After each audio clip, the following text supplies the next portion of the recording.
Right, so we're almost at the end of the book, and my chapter is called If You Must Find Fault, This is the Way to Begin.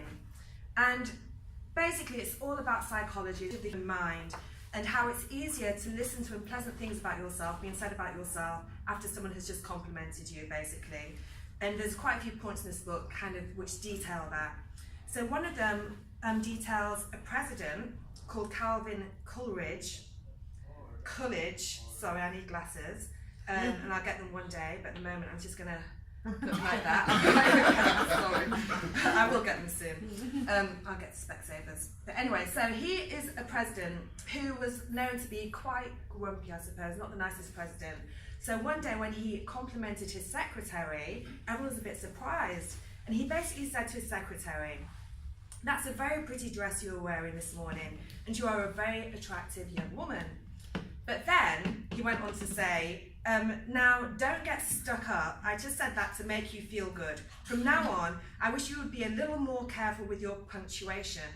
Which kind of, okay, not the nicest thing to say, but because he said something nice beforehand, you know, she was like, "Oh, okay then," like didn't know how to take it, but she didn't take it so offensively as she could have done.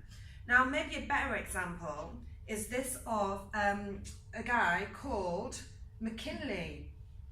So he was another president, and I think this is in the 18th century, or so 19th century, 1896, and he was running for president.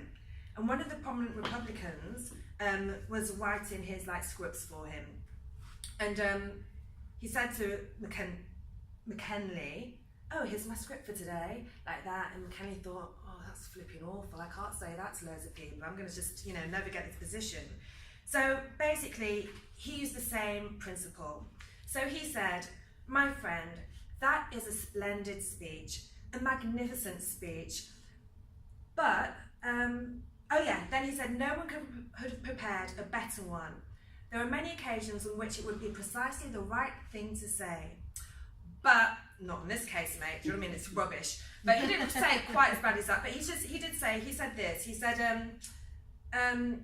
"I must consider its effects from the party standpoint. It's not suitable on this occasion. So really, you're going to have to go back, rewrite it," which he did. But because he'd been complimented beforehand, he went back and wrote something really great. And in the end, he was just an amazing writer in the end. So that kind of worked. Compliment somebody, then tell them they're rubbish, basically. So anyway, the one that I really liked, the story that I really liked, which I thought was the best one, to be honest, was the story of a young lady, and she was a trainee teller. And she was, she was pretty awful at her job, especially towards the end where they had to count up the money. So she was counting up the money, it was really slow, and her boss, the high teller or the boss teller, I don't know, was saying to her boss, "Listen, we've got to get rid of this woman. She's absolutely rubbish. At the end of the day, she holds everybody up because she can't count properly. Let's get rid." Do you know what I mean? But the big boss said, "Well, do you know what? I'm going to watch her, see how she goes on throughout the day, and we'll see how he goes." So he was patient with her. He took time, realised actually she's really good with the customers. She really knows what she's doing with the customers. She's very, she's not too bad. It's just when it comes to the end, she has to count up her money. So what he did is he told her a few things. So he said the next day, after observing her and realising that she was really pleasant with the customers, he decided to praise her. And he praised her for being so friendly and outgoing with the customers and complimenting her for the accuracy and speed used in the work.